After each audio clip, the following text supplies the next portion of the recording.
Nice ರಸ್ತೆ ಸುಮಾರು 33 ವರ್ಷ ಆಗಿದೆ.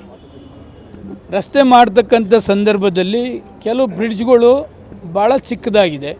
ಆಗ 30-35 ವರ್ಷ ಹಿಂದೆ ಮಾಡಿದಂಥ ಬ್ರಿಡ್ಜು, ಅದನ್ನು ಅನೇಕ ಸಲ 2 ಸಾರಿ 3 ಸಾರಿ ಅಸೆಂಬ್ಲಿಲಿ ಕೂಡ ನಾನು ರೈಸ್ ಮಾಡಿದ್ದೀನಿ. ಕೊನೆಯಲ್ಲಿ ಏನಾಯಿತು, ಕ್ವಶನ್ ಅವರ್ ಬಂತು. ಅದರಲ್ಲಿ ನಾನು ಕೇಳಿದೆ, 2 ಸಾರಿ ಕ್ವಶನ್ ಮಾಡಿದ್ರೂ ಸರ್ಕಾರ ಹೇಳಿದ್ರೂ ಕೂಡ ಕೇಣಿ ಜಗ್ತಾ ಇಲ್ಲ. ಅದಕ್ಕೇನು ರಿನ್ಯೂವಲ್ ಇದೆ, ಆ ರಿನ್ಯೂವಲ್ನ ಕ್ಯಾನ್ಸಲ್ ಮಾಡಿ.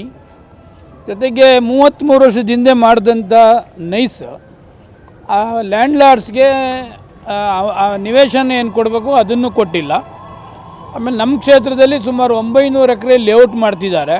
ಲೇಔಟ್ಗೆ ಅಕ್ವಿಷನ್ ಮಾಡಿಸಿದ್ದಾರೆ. ಅದು 41 ಲಕ್ಷದ ಮೇಲೆ ಕೊಡ್ತಾ ಇಲ್ಲ.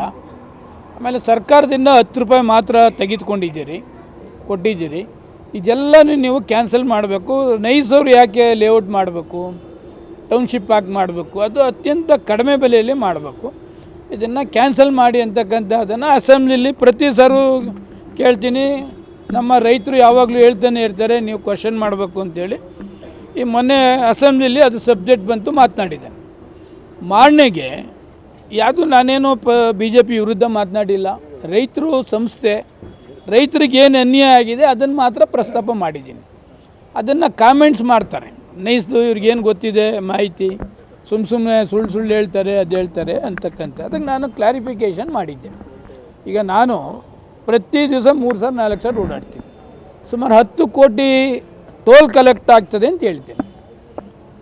ಟೋಲ್ ಯಾರು ಕಲೆಕ್ಟ್ ಆಗ್ತಾರೆ, ಎಷ್ಟು ಕಲೆಕ್ಟ್ ಆಗ್ತಾರೆ ಅಂತ ಯಾರಿಗೆ ಆನ್ಸರ್ ಮಾಡಬೇಕು? ನೈಸ್ ಕೇಣಿ ಆನ್ಸರ್ ಮಾಡಬೇಕು. ನಾನೇ 2013-18 SC ಮಹದೇವಪ್ಪನವ್ರು PWD ಇದ್ದಾಗ ನಾನೇ ಸದನ ಸಮಿತಿನೂ ಕೂಡ ಮಾಡಿಸಿದ್ದು. ಅವಾಗಿಂದನೂ ಕೂಡ ಏನೇನು ವ್ಯತ್ಯಾಸ ಆಗಿದೆ ಅವೆಲ್ಲನೂ ಕೂಡ ಅಸೆಂಬ್ಲಿಲಿ ನಾನು ಪ್ರಸ್ತಾಪ ಮಾಡ್ತಾ ಇರ್ತೀನಿ. ನಾನು ಅಸೆಂಬ್ಲಿಲಿ ಪ್ರಸ್ತಾಪ ಮಾಡೋದನ್ನು ಹೊರಗಡೆ ಕ್ವಶನ್ ಮಾಡ್ತಾರೆ. ಆ ಕ್ವಶನ್ ಮಾಡೋ ಸಂದರ್ಭದಲ್ಲಿ ನಾನೇನು ಮಾಡಿದೆ, ಅಕಸ್ಮಾತ್ ನೋಡಪ್ಪ ನಾನು BJPಯಿಂದ ಸಸ್ಪೆನ್ಷನ್ ಆಗಿರ್ಬೋದು, ನಾನು ಮನಸ್ಸು ಮಾಡಿದ್ರೆ 2 ದಿವಸದಲ್ಲಿ ನಾನು ಎಕ್ಸ್ಪೆಲ್ನ ಕ್ಯಾನ್ಸಲ್ ಮಾಡಿ ಮತ್ತೆ BJPಗೆ ಬರ್ಬೋದು.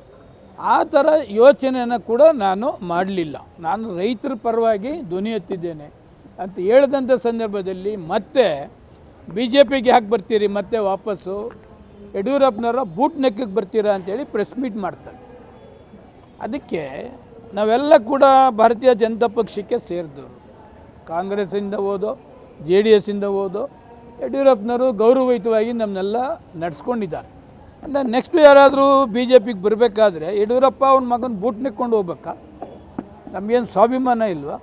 ಅದಕ್ಕೆ ಯಡಿಯೂರಪ್ಪನವ್ರಿಗೆ ಮತ್ತು ಸಂಘ ಪರಿವಾರದವರಿಗೆ ಒಂದು ಲೆಟ್ರನ್ನು ಕೂಡ ಸುದೀರ್ಘವಾಗಿ ಬರೆದಿದ್ದೇನೆ.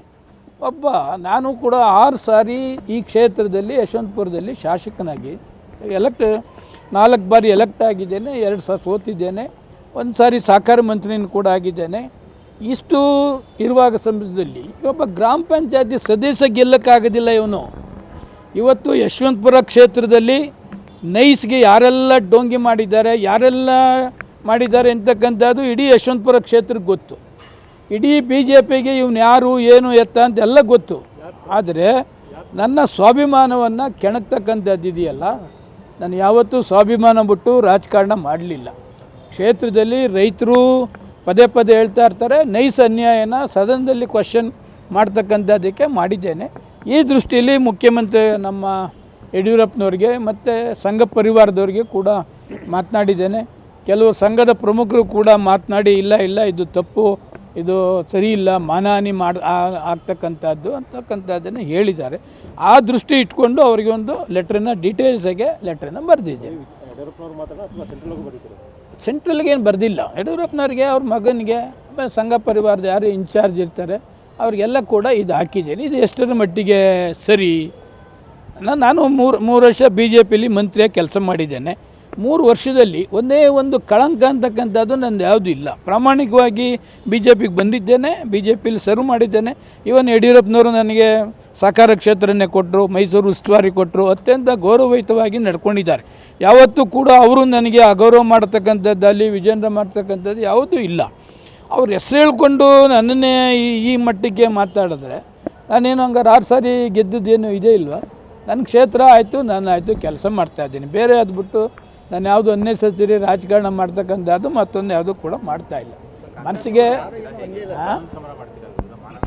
ಇಲ್ಲ, ಸ್ಪೀಕರ್ ಅವ್ರಿಗೆ ಕೊಟ್ಟಿದ್ದೇನೆ, ಹಕ್ಕುಚ್ಯುತಿ ಕೊಟ್ಟಿದ್ದೇನೆ, ಅಡ್ವೊಕೇಟ್ಗೂ ಕೂಡ ಮಾತಾಡ್ತಾ ಇದ್ದೇನೆ. ಒಂದು 2-3 ಸಲ ಮಾಡೋಣ, ಚರ್ಚೆ ಮಾಡೋಣ ಅಂತಕ್ಕಂಥದ್ದು ಹೇಳಿದ್ದಾರೆ. ಕಾನೂನು ಏನೇನು ಇರ್ತದೆ ಇವರೆಲ್ಲ ಯಡಿಯೂರಪ್ಪನವರು ಅವರು ಏನು ಹೇಳ್ತಾರೆ ಮತ್ತೆ ಕೇಳ್ತೀನಿ.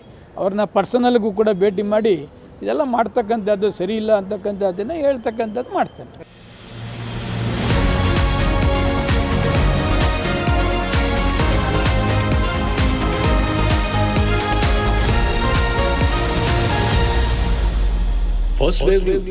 ನಿಮ್ಮ ದಾರಿ ನಮ್ಮ ಜವಾಬ್ದಾರಿ.